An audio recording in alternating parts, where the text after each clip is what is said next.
And welcome everybody to the 15th episode of the Voiceless of the Voiceless podcast. I'm negative, and so is Brad. Brad, say hi, negatively. I'm not negative. This is our season premiere. What are you talking about? This is not our season premiere. It's the 15th episode. Oh, okay. Was there like a joke you were trying to plan and it just didn't work? Because it didn't work. I mean, there's a lot of things going on right now. I'm searching for love. Brad's searching for optimism, and we're both searching for good wrestling. So there's and we're not finding either right now. No, it's all going terribly wrong. Here, I'll tell you a little story. So there's an intern that I work with, and she's freaking awesome. She really is. And I do the nice thing, and I go to this restaurant every Tuesday. They have really cheap drinks, very good drinks too, and I like expensive beer. So I'm like, hey, you look stressed at work. I'm gonna head to the bar, and you should come by, get a drink or something. And I know she has a boyfriend, and I was just trying to be nice about it. Like I'm a nice guy. I wouldn't hurt a fly. I kill deer, but I would never hurt a fly. And I'm like, just come out, man. She's like, nah, I got something with my church. I'm like, cool, whatever. I'll see you tomorrow. And this was all yesterday, by the way. Later on that night, I'm at the bar, right? And I've had a couple, but I have a high tolerance, so I'm not like a sloshy drunk. And I look to my buddy. I'm like, that's her, and I'll keep her name private just for this purpose. I'm like, that's her. He's like, you gotta be kidding me! What a bitch! I'm like, I guess she lied to me, and I messaged her at like 5. I didn't go till 11:30, right? So it was pretty late, and wouldn't you know it, at the very end, she came over and she's like, I thought I'd be nice to come over and say hi. I saw you at the bar. Like, jokingly funny, very jovial, right? And her douchey boyfriend's sitting there, and he's one of those guys that like pops out his chest and sticks his shoulder out, like when they don't have to, when they shouldn't, because it just doesn't help their own situation. And like, we're cracking jokes, laughing. He's just looking like he wants to kill me for whatever reason. Maybe I'm charming. Maybe, I don't know. I'm not a big flirt, but my quest for love is ongoing, Brad, because nothing I do matters. Maybe he's on the defensive. Maybe LeBar's.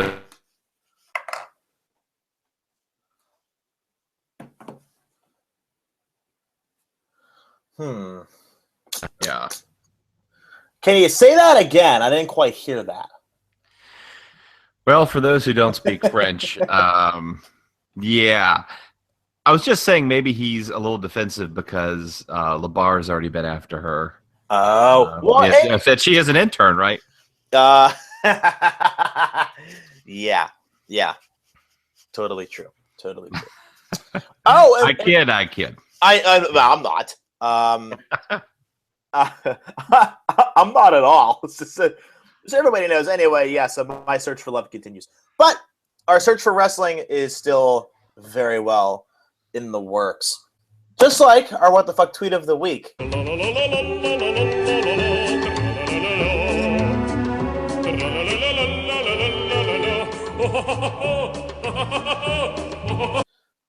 Brad, take it away.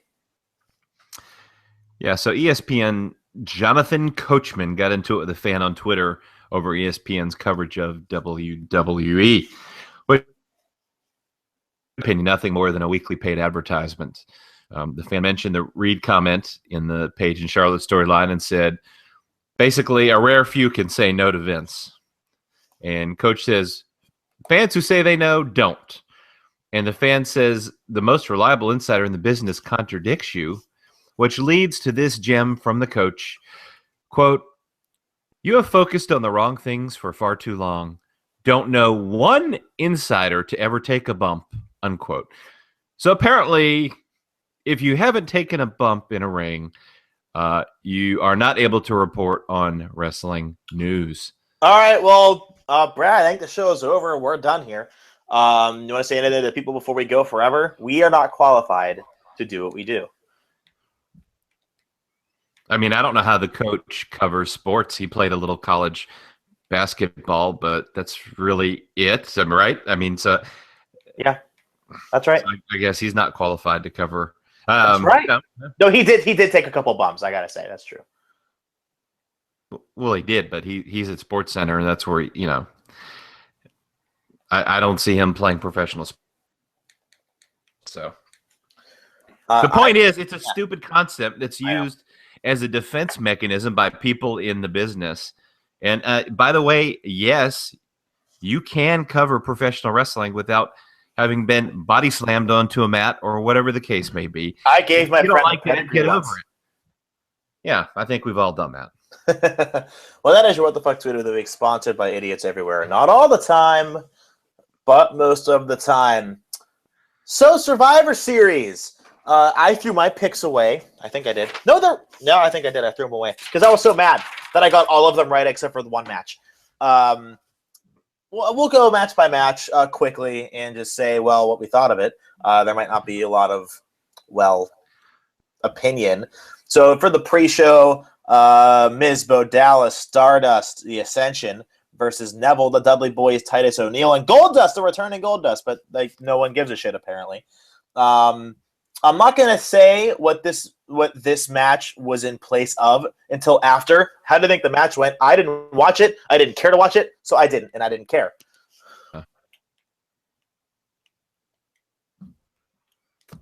All right. He's getting his mics from WWE guys. What? Whoa. First of all, and I guess you can hear me now, this is all Google and YouTube's fault. None of it's my fault. So for the people at home, Gene Snitsky here. It wasn't my fault. It was, but I would say it's my fault if it really was. It isn't. So for the people who didn't hear me, when did you hear me last, Brad? Because we're gonna do this live. I don't give a shit. Let's see. You did not want to talk about Sasha Banks right now. Okay, that's actually, I only got cut out there for like a second, so it's not that big of a deal. Why do you have to promote our issues, which aren't even our faults? Actually, it's all Google Hangout on the air. But yeah, the match was stupid. I didn't want to watch it, so I didn't watch the pre-show. It was fucking dumb. Who gives a shit? So why couldn't we watch Sasha Banks versus Natalya? Why not? Well, I would rather have seen that. Yeah, it's a great question, and I don't know. It's whatever. It's all whatever. Cesaro was replaced by Titus O'Neil in the match. I know it was, but yeah, I mean the match was it was just not exciting at all, and you had like Miz just beat Neville, and it's like remember when Neville was the new sensation? So it looks like Neville and so we're gonna get the ever exciting Neville and Miz feud. It looks like. Hey, if it helps Neville, I don't care. I'd like to see. Well, it's not gonna help him. Miz has been booked like a total geek. I know. Anything, so it's just filler. I know, it's stupid. So moving on, the first semifinal match: Roman Reigns versus Alberto Del Rio. What do you know? Roman Reigns won, spear out of nowhere, and he moves on. We predicted that right as well.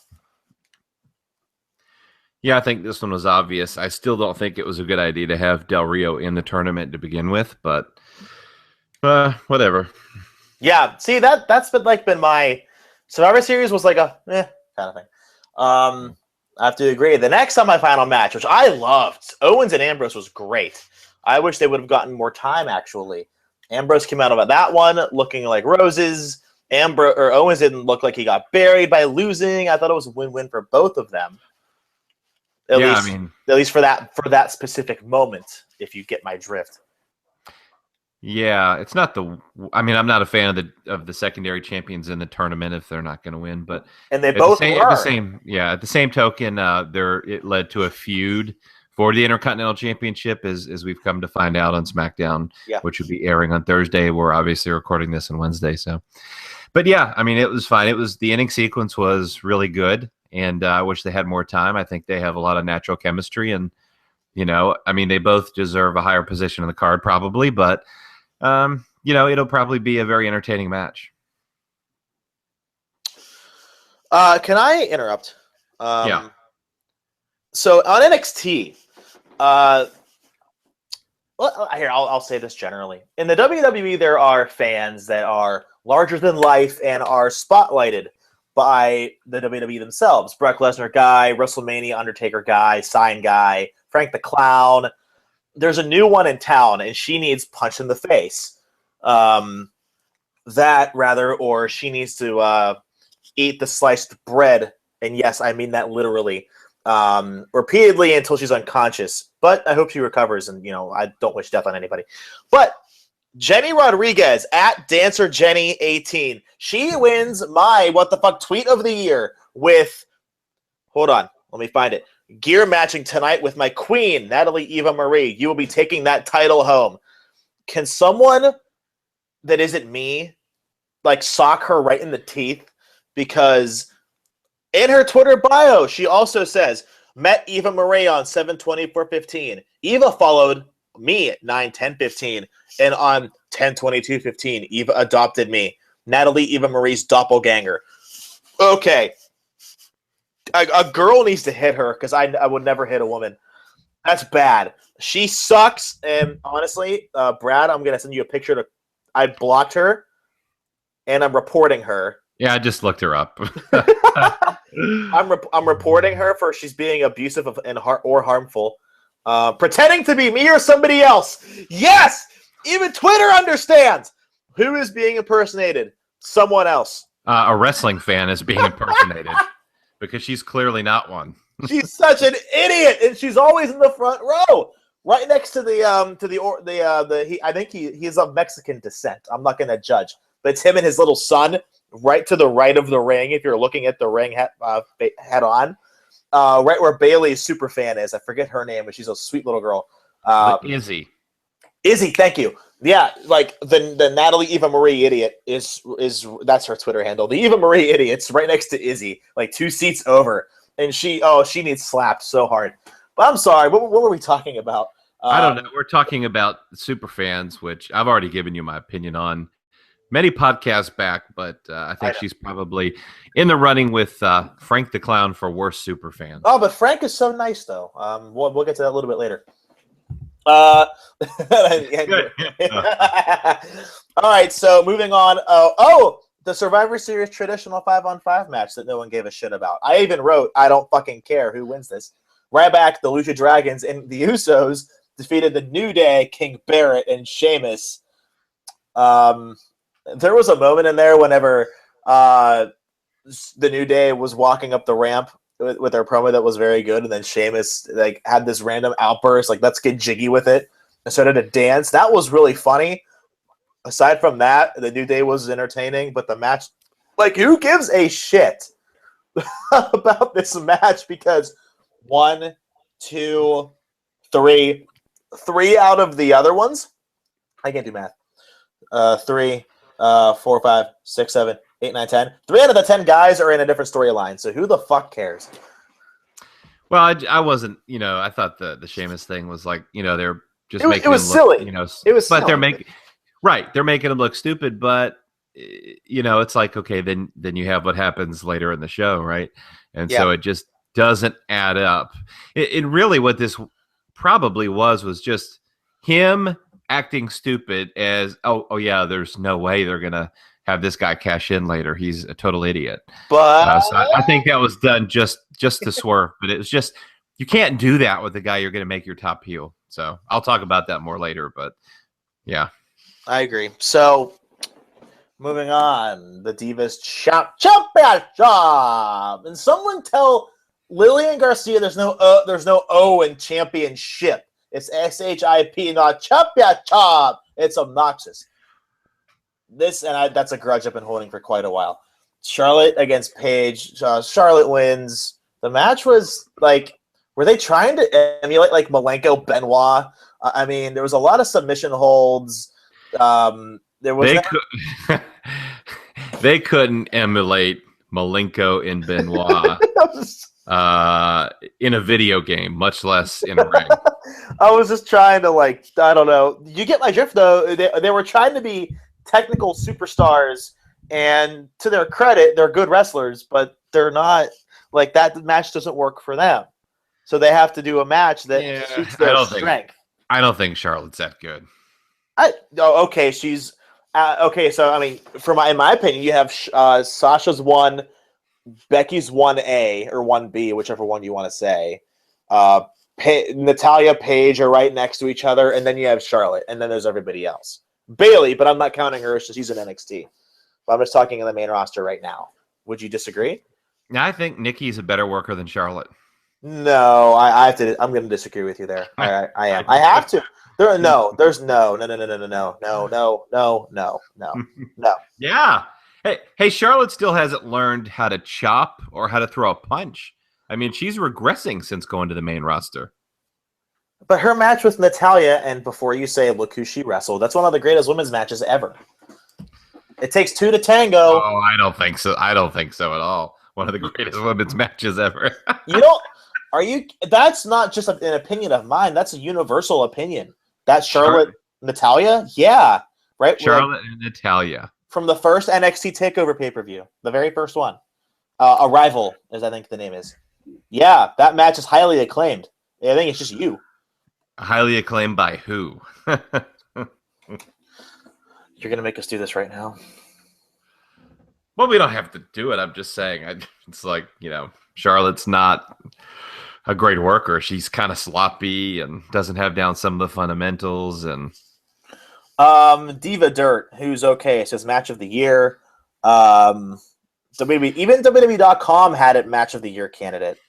Yeah, but Diva Dirt is a very, very biased wrestling news site towards specific divas and towards women's wrestling in general. NXT's Best Matches DVD has that on it.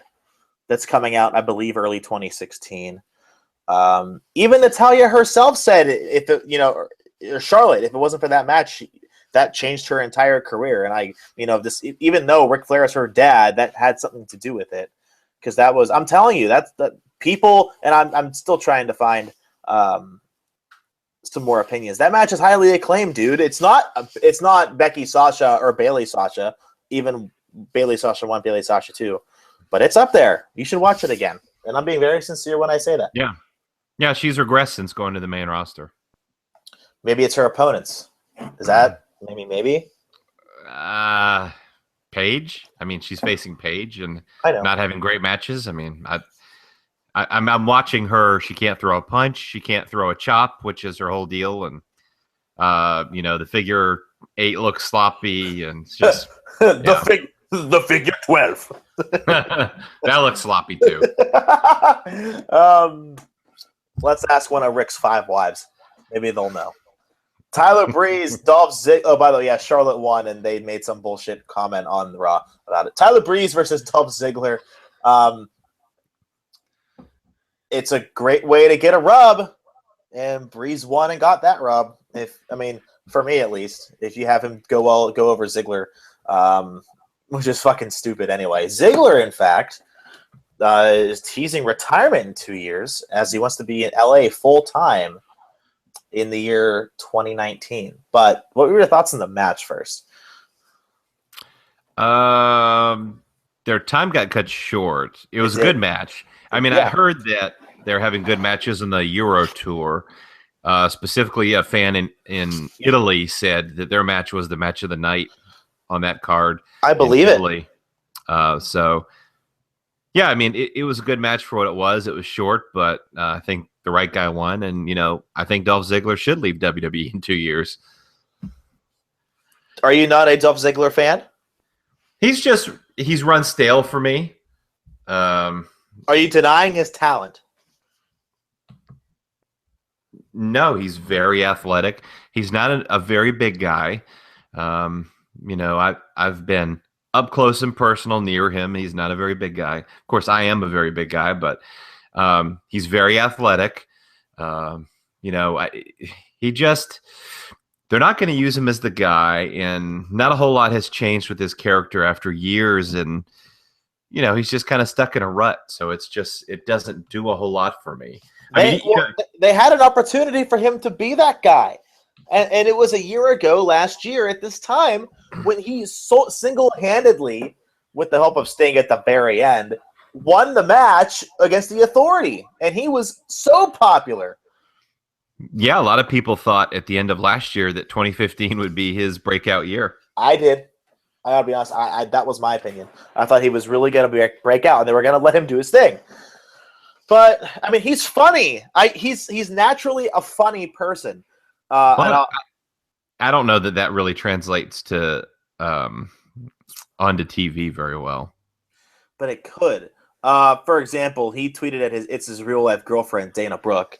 Hey, yo, Dana Brooke, want to meet up and do some butt stuff? Hashtag squats. Hashtag lunges. See, I think that's funny. I mean, I don't know. Vince McMahon loves poop jokes and thinks it's funny, so he might like it. But I think they fucked up with Ziggler, and I hope Breeze doesn't follow the same path because he's been with the company for 6 years now. Yeah, Breeze is not going anywhere. This push is going to be a start-stop push. It's 50-50 booking, and I mean he's already losing. He loses on SmackDown this week, and so that's just what it's going to be. He wasn't the main event though, which is not bad. It's something. Yeah, but I mean they view him as maybe a guy that's mid card at best. I mean he'll replace he's Dolph not going Ziggler anywhere when Dolph Ziggler leaves. I don't think he's ever going even that high in the card. Hey, NXT, he was a superstar. They gave him the totally different game. Totally different game. I know. I mean, hell, they gave him a match against Jushin Thunder Liger, but I guess that doesn't matter to Vince. And he lost. He lost all his big matches in NXT. Well, he was putting them over. That was his job, right? I mean, do you? Well, he didn't need to put over Jushin Thunder Liger. I'm sorry. How much would I bet if Liger ever made a WWE main roster show? No one would know who the fuck he is. Well, I mean, yeah. Well, of course, because you've got the Raw ratings came out this week. wait, but no. That's later. Well, I was just going to say the male 18 to 49 demographic is tuning out. So you've got these kids. So no, these kids are not going to know who the fuck Jushin Thunder Liger. I mean, they don't know. This is just some weird guy in a mask and a suit to them. Yeah, and in fact, he's one of the greatest wrestlers of all time. And I think he's now he third all time in matches? I think he's top 5 for sure. I saw a statistic a couple weeks ago, but he's top 5 now in matches ever. Regal and Jericho might be up there too. I gotta look it up again. But anyway, I'm gonna keep this the shortest just out of spite. Undertaker, Kane versus Wyatt and Harper. I have 3 things to say. The entrance was awesome, well produced, because the whole show wasn't produced well at all, just from a TV perspective. That's I'm very picky about that. The match was okay. The ending took way too long. That's it. Yeah, this match was simply a way to showcase The Undertaker for his 25th anniversary. Yep. That's it. At the expense of the Wyatt family, which is becoming a theme. And that's it. Yep. Let's showcase a 50-year-old man. I mean, I'm a Taker mark, and I always will be. Taker mark, that's ironic. But so anyway, I like Taker. I always will. He's a reason the company was one of the reasons why it was so successful during the Attitude Era. Ministry of Darkness is one of the greatest, skits of all time. Greatest gimmicks. And it was written very well. There's the key, everybody. But you have Wyatt win that. You know what happened on Raw? Never mind. We're going to get to it later. Spoiler alert. Roman Reigns, Dean Ambrose. What did let's go to the big board. Brad, what did Jon Fisher write on his prediction sheet for Survivor Series? Roman Reigns. Does what? Wins. Wins what? He wins the tournament. He wins a World Heavyweight Championship of the WWE. Yeah, but I said a key word after that. What was the key word after Roman Reigns wins? That I don't recall. Shut up. Roman Reigns, and you just don't want to admit I'm right, because I'm right a lot. Roman Reigns won clean. Keyword clean. Oh, you know what? You know why I hate getting my predictions right? Because logic aside, I want to be surprised and be swerved. Not like WCW swerve where one happens every month, but like swerve sometimes. That's why I picked the Wyatts to win. That's the only match I got wrong. I wanted them to win because it makes sense. I knew Roman would win clean because how else do you do it? And then what happens? Boy, I got to bring out the old YouTube. But while I do this, Brad, Roman Reigns wins clean. How much of a shocker was this to you?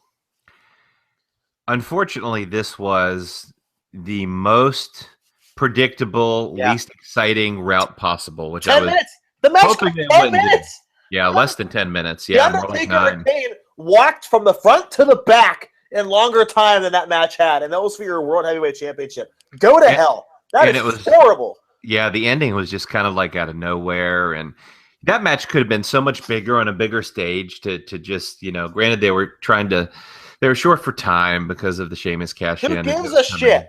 It was tragic. It was not good.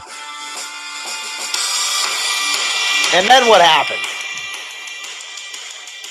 Stella!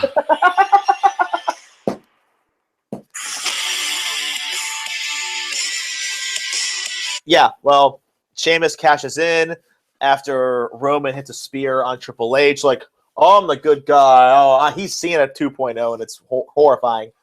He does the admirable thing, spears H. Sheamus comes in, bro kick, and he's done. Sheamus is the World Heavyweight Champion. So that's that.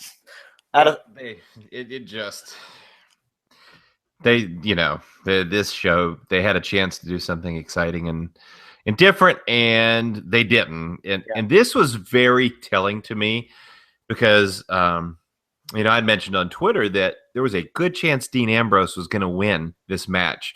There were several writers pulling for Ambrose to win, to turn heel, to become the champion, have Reigns chase him. And that could have been big. Now Vince never wanted Reigns to be a heel, which we all know, and that's stupid because Reigns is a natural heel. But within those confines, Dean Ambrose could have really made the heel work. I think it could have been a real big deal, and I think they're really dropping the ball with Ambrose and the star potential he has. They went the safe route and they had Reigns win clean, and but because of the fan reaction to Reigns and all the booing, they had Sheamus cash in. What they're trying to build is babyface sympathy for Reigns. He keeps getting screwed. What they're doing is they're replaying the Daniel Bryan storyline all over again. But the problem is Roman Reigns is not over like Daniel Bryan. Okay, so it's just not going to work to that degree. Not for a top guy that's supposed, not for the future face of the company. It's. Oh, I know. They figured their logic was, okay, well, if Dean turns heel and then has to face Roman, well, the fans are going to still cheer Dean. But if he faces Sheamus, well, nobody's going to cheer for Sheamus because, nobody cares about him or likes him or whatever. And so it's like, you're admitting basically that Ambrose is more over with the fans, but that's not what you want. So we're just going to move him aside. That's what they did to Daniel Bryan. He's more over with the fans than the guy they want, so they put him in a lower card position. B+ player. And I just don't understand it. Reigns was getting booed during this match. The fans were loudly cheering for Ambrose and let's go Ambrose. And if that's not a clear sign, Roman is not the guy. What's the main demographic they want to reach? And you know this answer. Well, they want to reach children, apparently. Yeah. So, and we'll get to a couple of things a little later on in the program about what a couple of well-known entities in the WWE, well, former that they're of, think about the product. And you know exactly who I'm talking about. So Survivor Series, I'll give it like a 5 out of 10. Ambrose Owens was awesome. Bree Ziegler was great. And the entrance to The Undertaker was pretty spectacular. And I said the entrance, not the match. Yeah, I would give it exactly like you said, a 5 out of 10.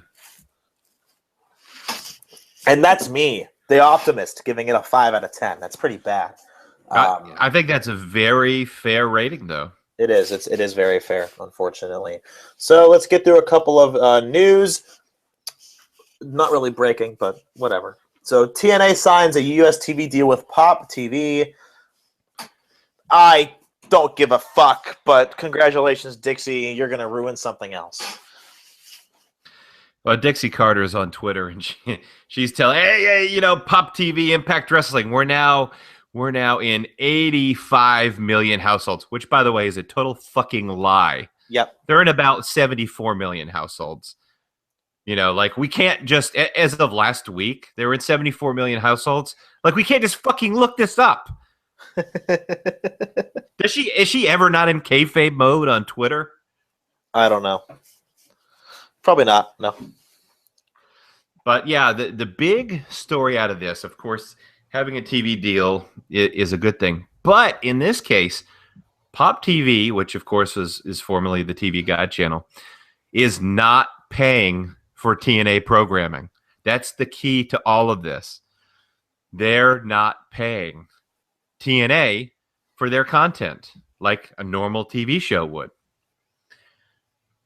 So TNA is not making any money off TV rights deals with the network. That's bad. Which is very bad for them. So this is really, at most, a Band-Aid fix to a bigger problem that nobody wants them on TV. Pretty much. I mean, why would you? Yeah.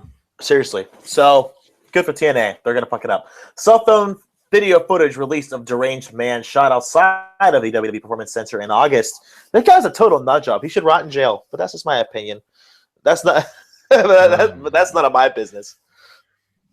Well, it's scary that people like him are out in society, but they are. I mean, this guy, they did an interview with him, and he told investigators that he thought he was on some reality show to be a wrestler, and when the cops showed up, he wanted to look tough for the cameras, and that's why he charged the cops. Idiot. I mean, this guy's fucking deranged. Yeah, he kind of is, huh? Yeah, I mean, you can see on the video, which I watched, he's on camera doing wrestling poses like HBK's. Yeah. Banging on the doors, demanding to be trained. Oh, my gosh. His trial's in February of 2016. Of course, he survived the surgery, and he's out on bond. So he's pled not guilty to aggravated assault of a law enforcement officer. Like I said, he's a dumbass. We're still going on rapid fire here. Brad Maddox was fired by the WWE, apparently for saying the fans were cocky pricks at a house show. Well, this was like this is like a dark match. I mean, it wasn't even. Yeah. It was never going to television. And it's like, okay, so which is worse? Brad Maddox calling the fans cocky pricks, or Seth Rollins showing the fans his cocky prick? Well, who makes the company money? I don't think Brad Maddox makes anyone a dime. He's not going to make any more money. So that's... he lives here in Charlotte. Does he really? The same state I do. Yeah. Yep. He lives in Charlotte. Well then. So I don't know if TNA will try and pick him up. I do think he has some talent. I thought he did a really good job with the stuff with general manager stuff on Raw. And yeah, with Punk and Heyman too. Yeah, they just didn't use him for a long time. So maybe I don't know if they were looking for a reason or whatever the case was, but I think I'd heard a long time back that some guys weren't a fan of his in management. So yeah, that could be what it is. Who knows? You'll never get anyone to do anything when you're not on Vince's side. So, and that's also bad news for Adam Rose too, yeah, right? Who was teaming with him. I know. Well, Randy Orton has more bad news for himself. Brad. Well, the voices in his head aren't good. They're telling him he needs neck surgery, and his shoulder surgery is much worse than anticipated and would keep him out past WrestleMania for that alone. That's a shame. It really is. He's going to be out up to a year. Fuck. Damn garbage cans, man. Well, we all know it wasn't the garbage cans, but you can never say Randy Orton doesn't sell. He's really sold for that garbage can. Kudos to him. That's a good point. Well, before we go into, you know what? No, we're gonna do our hit or miss segment. We're gonna do our nature beer drunk flare stumble to end the show. But in between that, we have a few things to discuss.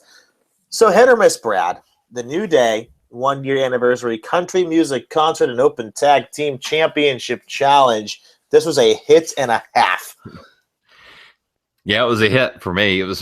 It's fucking hilarious. It's probably the best part of Raw, as usual. You know, it's they've basically taken something terrible and they just don't give a shit anymore. So they've just gone all out and wacky with it, and it's just very funny and very entertaining. And yeah, I loved it. Yeah, that's pretty much it. There was a point in time where they kept shitting on country music, and then Kofi said, "That's not even my character. Country music sucks." There was a tweet by Dolph Ziggler that said, "No one in this generation has taken the ball and ran with it more than New Day. Congratulations, jerks." He's right. Who else? I mean, Punk maybe, but I think this is a new generation of competition. I will put Punk and Bryan ahead of the New Day, but as far as tag teams, there's no question it's New Day. There's no one comes close. Yep. Yeah. God, how speaking of tag teams, how bad was the Lucha Dragon stuff? Well, I don't understand why Kalisto and Sin Cara shouldn't have said a word. That's just so dumb. Did they have to talk? Well, yeah, it's like they talk and they were speaking in English and Spanish, and then that was supposed to get over their faces, and then you have Del Rio who's doing the same thing, but he's supposed to be a heel. So which is it? I know, you're right. And then at one point they're speaking Spanish, then Kofi yells, "You don't need to translate it. We do speak Spanish." Kofi Kingston's hilarious. How great was the unicorn he made out of his hair? He had it looked like a unicorn penis on the top of his head. That might have been like the backstage joke, but that was awesome. and they wrote in looking like riding their toy unicorns. It was great. It was too much. All right, well that was a hit. Hit or miss. Becky Lynch versus Sasha Banks. Before you criticize, I'm giving them a hit because of the time they were allotted, which Mick Foley reminded everybody of 4 minutes. Yeah, I'm going to call it a hit in the context of what they were given, right? Yeah, exactly. Overall as a segment, it was kind of a miss in that, hey, they only got 4 minutes, but totally out of their control. I thought this was a very good match. It even had some storytelling, and it was only 4 minutes. And, it's amazing to me that you have Paige and Charlotte in a rehash, and they get 15 minutes, which was just way too long. It was a snooze fest. Nobody in the crowd cared. And then you have Becky Lynch and Sasha Banks go 4 minutes, and they're the better workers. So it just was crazy to me. I agree with you there, and we'll get to Paige and Charlotte in just a little bit. Hit or miss. Sheamus is the top heel in the company, aligned with the Authority. This is a miss. Absolutely, this is a miss to me. No one gives a fuck.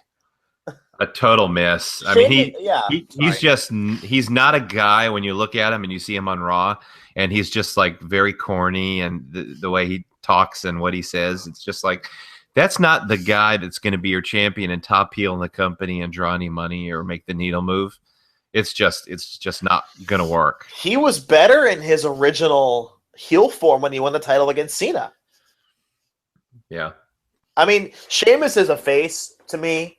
The 1-800-Fella stuff was funny. When he stole Del Rio's car, that was a funny segment. Whenever Santino Marella had him on for a tea party, that was fucking great. Things like that, and that was when he was the monster heel, but he was a monster heel. Sheamus is just he's a goofy guy. I don't understand why they're having him align with the Authority. They want to give him some legitimacy. Okay, have him win nonstop. Never have him lose. Book him to win every single night. But they're not going to. Yeah. That's how to make a good champion. They'd never fucking lose. He's transitional anyway. Of course he is for Mr. Reigns. Mr. McMahon Reigns McMahon. So there was a miss for me too. It's just you're right, transitional. So you're wasting the fans' time. Great. Hit or miss. The Page. I like how you wrote that in the agenda. The Page versus Charlotte feud continuing. If they would have used Reed Flair, yes. They're not. They're forgetting it happened. So no, it's a miss. Move on. That's a miss for me. Nobody cares about this at this point, and it's just they need to move on. Yup. They certainly do. And I can't add anything else because there's nothing else to add. They need to move on. Becky and Sasha, make them fight for the title. I don't see why that's hard. They're both pretty over, actually. It's kind of astonishing. I think Becky at the moment is over because of her entrance music and how awesome it is. But people will start to realize how great she is as a wrestler, and she's much better than Charlotte. And Sasha's over just because she's Sasha Banks, and she's great at everything she does. Lastly, hit or miss and the most pointless. And by the way, everybody, we didn't even go over like the most stupid segments of the night. We glossed over those because you know what they are. We know what they are. There's no point in reiterating like the Tex-Mex segment. I almost blew my brains out. That was terrible. The Mark Henry Neville match, and I love Neville. I wanted to jump out my window, 2-story house. So that was fucking stupid. But why do you need to protect Mark Henry? I mean, you have him kick out at 2, but then you have Neville win the match. Neville beats him, but then it's just like, but Mark Henry clearly kicked out, and so they want to protect Mark Henry while giving Neville the win, and Mark Henry's retiring after WrestleMania probably, and he's in his 40s, and it's like, what the fuck are you doing? Yeah, kind of, yeah. That happened, and and the guys who I love, the What's Wrong with WWE guys, they pointed out throughout the entire show they had their what the fuck moments, like what the actual fuck are you doing? They counted at least 10. And I have to agree with them. It's stupid. Why were the Wyatt family and the Dudley Boys? Is this a feud? Like, what are they trying to do? The Wyatts just got done with a decent feud with the Undertaker and Kane, and now they're on with the Dudleys. Are they gonna like do the reverse Benjamin Button of feuds, go from the oldest guys to the newest guys, and finish them with like having them face Jason Jordan and Chad Gable at WrestleMania and lose? Because that's what the Wyatts do. They are losers. They're losers, and I love Bray Wyatt. He's amazing. Luke Harper is an incredible wrestler. He's an incredible pro wrestler. People need to watch his indie stuff. It is amazing. It's incredible and amazing. Now they lose every fucking night until now. They beat the Dudley Boys in a useless, pointless, and irrelevant match. Well, they're gonna have a match at TLC together, I believe. Great. Just great. Well, I mean, it shows you that the Kane and Undertaker deal. I mean, they had this big deal where they kidnapped him or whatever, and then they have a match. They get squashed on Raw in 2 minutes, and then they have a match. They get squashed in the match, and then there's no feud, and that was it. And they just moved on. And now the Dudley Boys, who have no momentum, have been thrown in there, and they'll probably beat the Dudleys at TLC. Yeah, I hope. Maybe. Who knows? But this is Bray Wyatt. He cuts a promo, explains why he attacks them, loses, repeats. So that's the story of Bray Wyatt. Now, I know that you know what I'm about to talk about. And these are two people that have been associated with the company in a very in-depth way who are not happy. Who do you want me to do first? Mr. Naylor or Mr. Foley? How about you go with Frank the Clown's future father-in-law? All right, that's Mick Foley. For those who don't know, Frank the Clown's one of the luckiest guys in the world. He's dating Noelle Foley, who I'm in love with, but not as much as Becky Lynch. I'll get that clear. So this is Mick Foley after Raw on Monday. And by the way, Raw, like a 3 out of 10, 2.5 out of 10. If it wasn't for Becky and Sasha and the New Day, I wouldn't have watched it. I really would not have. Yeah, Raw was not good at all. Did I highlight the two good segments of the show? One was 4 minutes, the other one was just a promo. Yeah, it was not good. Oh, by the way, no, you had the tag team match that Creative forgot. Owens and Breeze against Ziggler and who's the other one? Was it Ziggler, Breeze, Owens, and Ambrose? That's it. And then at one point in the match, Ziggler's wearing a tank top, and Owens goes, "The tank tops are my thing, Ziggler." I know, it was funny. But yeah, so that match was pretty good, actually. It didn't mean anything, but I thought it was pretty fun. because I love all. And the best part was that all 4 guys get a jobber entrance, and Ryback gets his own segment. Fucking stupid. Fucking Ryback, that guy. Just give it up with him already. Jesus Christ. They never will. What if he wins Money in the Bank next year? I'll stop watching. Will you really? Is that like I'll quit if Eva Marie wins the title? Anyway, all right. So I'm gonna quote before you give me spoilers that they'll make me cry on podcast. I'll quote Mick Foley when he says about Raw. I quote. I'm going to quote an article from July of 2014 called The Sad Case of Zack Ryder, in which I wrote, eventually people get tired of finding out that WWE superstars they have supported with their cheers, signs, purchases, follows, and their likes aren't real superstars. And little by little, those fans lose interest in WWE and find other interests and become former fans. I am one of those people on the verge of becoming a former WWE fan. I'm tired of being told through Raw, SmackDown, and pay-per-views that WWE superstars I have rooted for, hiccup, from Ziggler to Cesaro to Kevin Owens, are not top stars. No matter how strongly crowd reaction seems to disagree, I'm tired of NXT stars getting their big, quote, break, unquote, in WWE just to be treated like jokes. 6 months ago, my son and I traveled 12 hours from Eastern Tennessee to Orlando, Florida, to watch Sasha Banks wrestle Becky Lynch at NXT TakeOver, one of the greatest women's matches of all time. Last night in what I believe was their first singles match on Raw. You're right, Nick. Sasha and Becky were given 4 minutes. At a time when WWE desperately needs to make new stars, when they need to give wrestlers with talent the opportunity to break through, they gave Sasha and Becky 4 minutes. I turned the channel and watched a pretty good football game instead. Patriots-Bills. It was a good game. I think I can get used to watching football games on Monday night again. There is an old saying in politics, as Ohio goes, so goes the nation. Think of me as the Ohio wrestling fans. If I leave, it's not just one disgruntled former fan finding something else to do on Monday nights. Instead, my leaving might well be an indication of a larger exodus from WWE, and that was Mick Foley. What do you have to say to that? Well, he does complain a lot, but, he's got some valid points for sure. And Foley's one of those guys that people listen to, but not really a lot of the guys in the company won't listen to him. They just think, it's Foley, whatever. But, they got to start listening to people. People have to start speaking out about what they're doing, and they really should try listening, especially after those ratings. And what were those ratings? It was a 2.1. I believe, right? It was a 2.1, which is it was 2.16 technically, but yeah, which is a new low. And again, and the 18 to 49 male demographic was a 0.98, so it was under a 1 for the first time in forever.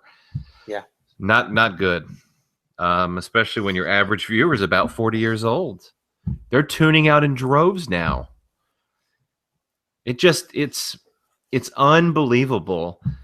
They've lost hundreds and hundreds of thousands of viewers since last year. It's insane. I know.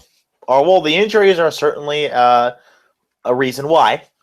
So, but that's an excuse, because if they had more than one guy as the star and they had several stars and they booked people properly instead of this 50-50 or they call it 500. That's what they call it backstage in WWE. They call it the agents or producers call it 500. But if they had more than the 500 booking, then you'd have guys who could fill that spot, but they don't. And so they have put themselves into this position. They're not going to get any sympathy from me. Me neither. Now, there's a guy that's more in tune to what WWE's been doing. His name is Rob Naylor. He's a former NXT creative assistant. Who posted the following on Twitter. With the record low rating, made me think of that terrible overseas Raw in 97 that changed things and had Russo. Ugh, I know. Talk to Vince. It's going to take a highly influential writer, I know too, or someone to put it all on the line and talk to Vince about how bad things are. It's not a Triple H will save the day either, because the writers still seem to write for him and Stephanie too, the whole audience of 3 deal.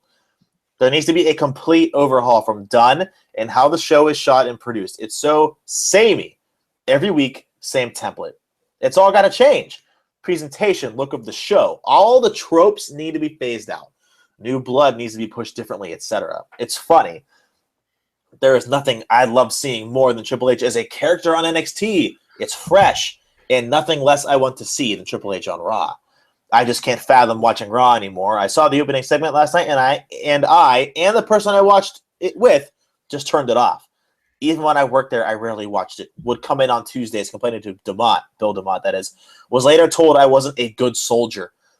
Needing to pick my battles, well, that is all of the problem. Seems like nobody ever wants to speak up.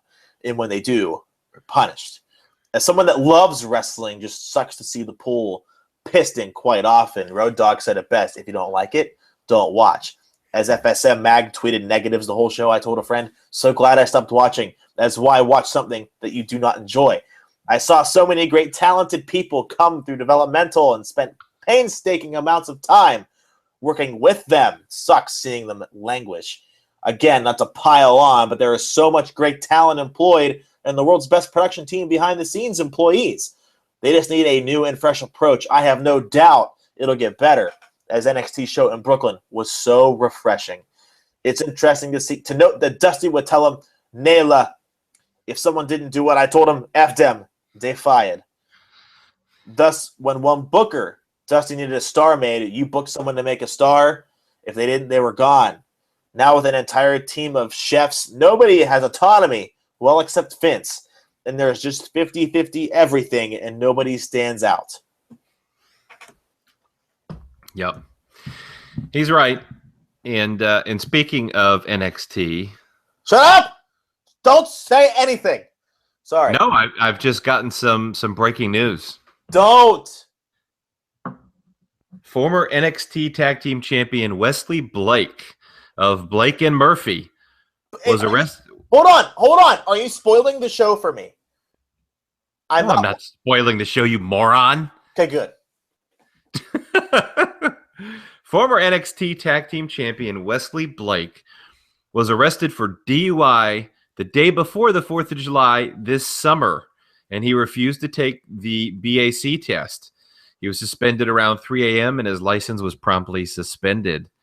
So he did enter an initial plea of not guilty, but eventually waived his right to a speedy trial. The case was put into a pretrial diversion program, which just basically means he avoided sentencing by entering into a program with some, specific requirements. So that is news. Of course, after they won the championships, they dropped the tag titles to the Vaudevillains a few weeks after he was locked up. And it looks like so far no comment or official word from WWE, but Wesley Blake, arrested for DUI this summer. Wow. How then? Yeah, I don't get it. It's like you see a lot of that stuff with the younger talents there in that Florida area. It's kind of like maybe you'd get a fucking clue that you probably need to have a designated driver or get a cab or something Uber. like that. Uber's popular. Yep. So moving back to, and that's thanks for sharing that. Seriously. So moving back to what Rob Naylor said, what's it going to take? What's it going to take? It's hard to say at this point because the ratings are so bad. It doesn't seem to matter right now, does it? It doesn't seem to matter. I don't think they're in panic mode. I don't care what people say. I don't think they are. So at this point, I don't know what it's going to take. The network saying, hey, we're not going to do your show. And then what are they going to do? They'll put Raw on the network. Yeah. That's exactly what they would do. Do you think that's a contingency plan? I think that's the end game. I don't know how long.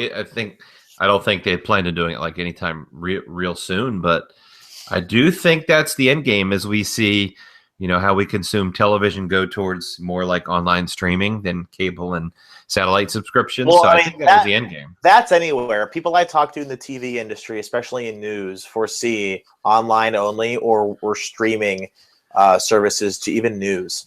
So that's not out of the ordinary. And if WWE were to go along with that trend, I mean, whatever, great. But you're right about that, though. But I think they're going to be forced to do it before they want to, and that'll only hurt them even more. But then again, maybe they don't care because only the true fans have the network, and they'll watch. Maybe that's a good thing. Maybe they should be on the network. I don't know. It just they're not. It's not available. I mean, a lot of people don't subscribe to the network. It doesn't have that many people compared to all the people that watch. So, I think going public, being a publicly traded company, really hurt them. Wrestling is not meant to be, a corporate Wall Street type of deal. It's just too carny. It doesn't really work. It's not, by its own nature, it's not very PG. It's not corporate. It's just a very different sort of ball game. But yeah, no, I think you're right that they'll end up going sooner than they want. But yeah, this is not a good thing at all, no matter how you look at it. But I don't know what it's going to take at this point. It seems like Vince McMahon is hell bent in one direction, and the environment sounds like it's very much walking on eggshells, and everybody's afraid to speak up, sort of a deal. So I don't know. Wait, so you said that Vince McMahon's hell-bent on what? On one direction. Going in one direction, not on One Direction, the band. So like north, south, east, or west. But he's going south, along with the company. Yeah, I would say that. Interesting. I would think something else. What would you think? What's the story of your life? How did you know? How do you know that? I've been outed as a One Direction fan. Damn.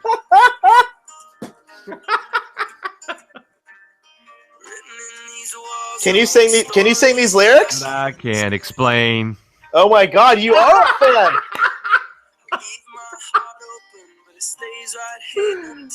For days. How? Okay, is it your wife or your kid?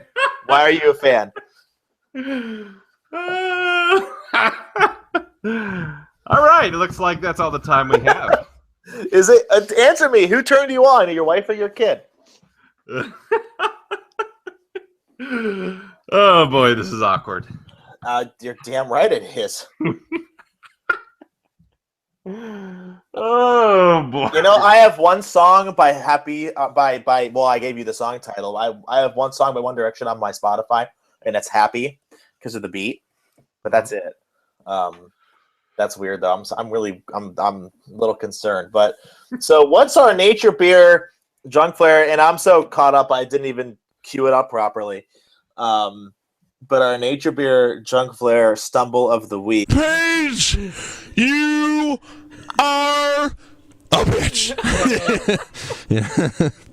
How can you do this to my daughter? Hey, Ric Flair, I love you. Yeah. Paige, you are the man. You're hot. Yeah. Let's do a figure 12 on Paige. I'll do it to her face.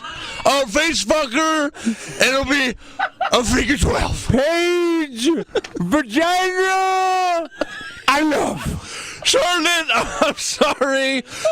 You're going to have a stepsister with Paige. Has to be Brad knowing the song "It's the Story of My Life" by One Direction. Instead of the drunk flare stumble of the week music, I'll play the chorus. Hey Brad, is the chorus coming up soon? That's my favorite part. Oh wait, here's the bridge.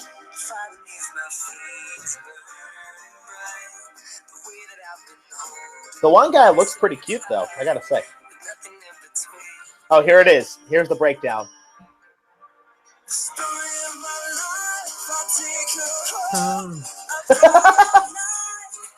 Keep her warm and time is frozen.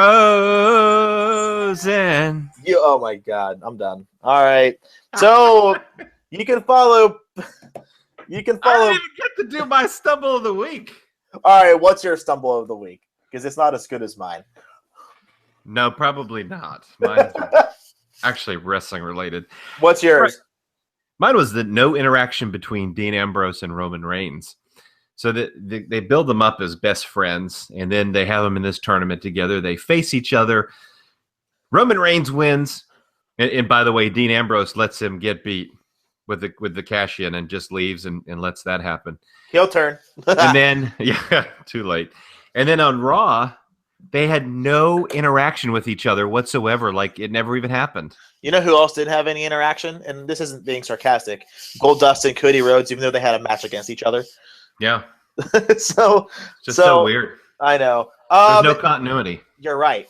So next week, we have a special guest. Very special. Well, in more ways than one. My good buddy, Joe Burgett, if you know who he is, God bless your soul. Joe has written for many publications. He and I have been business partners for several years now. A very good guy. So I think it'll be a joy for everybody to watch and listen. You can't watch shit. What am I saying? But yeah, I hope you all enjoy that. He'll be on next week, and the week after that, Brad and I are going to do something very, very special. Should we tell everyone now or make them wait? What do you think? Oh, we got to make them wait. Okay, we'll announce what we're doing next week. It's going to be a fun show, and it's going to be a lot different than what we're used to, especially for you guys. You know, it'll be new for us, so I hope that, you know, all of you have fun with us and have a great time. So I think that's all. Stay tuned next week for more breaking news, because we like to do that now and again with the Wesley Blake thing. We do. And just, you know, follow us on Twitter. Do the whole song and dance with social media. Brad Shepard, the Brad Shepard, that is. That's right. And Jon Fisher IQ. I'm also on Twitter. So follow me on Twitter. You can read my ROH wrestling reviews every week at voicesofwrestling.com. And you can also read the story of my life on Twitter. Yeah, you can. That has over 133,000 thumbs down on YouTube. That's that music video. Well, I guess as Zeb Coulter would say, they're just haters. You're all a bunch of haters. By the way, this is what I'm gonna play right now is a vine from a little fat kid. His name is Brandon Bowen, and he's impersonating Zeb Coulter on Raw to all the haters of Mex America. Hey, I'm sorry, I didn't see you there. I was too busy blocking out the haters. Yeah, see? He's too busy blocking out the haters from loving Mex America. Well, I guess one person likes the angle. I don't know. But anyway, we're done. We'll be with Joe Burgett next week. We're going to talk Raw and hopefully not want to punch ourselves in the mouth. From everyone here at Voices of the Voiceless podcast, we'll see you all next week. Everyone, be good. Don't get a DUI.